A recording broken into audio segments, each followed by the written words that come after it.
ආයිබෝවන් සාදරයෙන් පිළිගන්නවා ද investor YouTube channel එකට.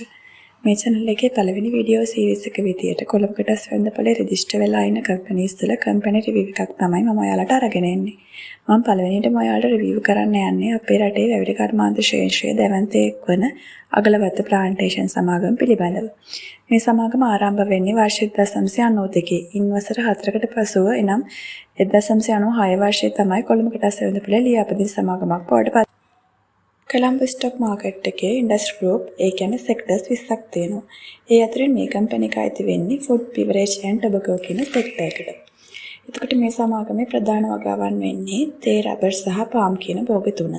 මේ සමාගමට කළුතර රත්නපුර සහ නුවරඑළිය දිස්ත්‍රික්කවල වතු 16ක හිමිකමක් තියෙනවා.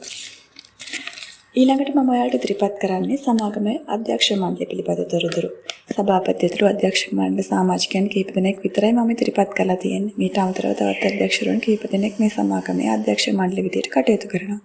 මේ සමාගමේ සභාපති ලෙස කටයුතු කරන ඒ සමරසෝරිය මහතා මීට අමතරව පුස්සැල්ලා ප්ලාන්ටේෂන් ලිමිටෙඩ්ද සභාපතිතුරිය දරනවා. මෙතුමා 2017 වර්ෂයේ තමයි අගලවත්ත ප්ලාන්ටේෂන් සමාගමේ අධ්‍යක්ෂ මණ්ඩලයට තේරීපත් වෙලා තියෙන්නේ. ඊළඟට අපි බලන්න යන්නේ සමාගමක ආයෝජනය කරද්දී වැඩිම අවධානයක් දෙන්න මූල්‍ය කාර්ය සාධනය පිළිබඳව. ඒ සඳහා මම අගලවත්ත ප්ලාන්ටේෂන් සමාගමේ ආසන්නම වර්ෂ වන 2021, 2022 සහ 2023 වර්ෂවල මූල්‍ය දත්ත වලට ඉදිරිපත් කරනවා. මෙහිදී අපිට බලා ගන්න පුළුවන් 2021 වර්ෂයට වඩා 2022 වර්ෂයේ ශුද්ධ ලාභය සහ කොටසක පිම වර්ධනය වෙලා නැවත 2023 වර්ෂයේ පසුබෑමකට ලක් වෙලා තියෙනවා. කොහොමනත් මේ කම්පැනි එකේ කොටසක සුද්ධවත්කම් වගේ අඛණ්ඩ වර්ධනයක් පෙන්වලා තියෙනවා. මේ කම්පැනි එක 2024 නොවැම්බර් මාසයේ 11 වෙනිදා රුපියල් 2ක ලාභාංශයකුත් 2025 පෙබරවාරි මාසයේ 25 වෙනිදා රුපියල් 1.50ක ලාභාංශයකුත් තම කොටස් හිමියන් වෙත ප්‍රකාශයටපත් කරලා තියෙනවා. අවසාන වශයෙන් ඔයාලට බලා ගන්න පුළුවන් මේ සමාගමේ පහුගිය අවුරුද්දේ කොටසක මිල උච්චාවචනීය වූ ආකාරය.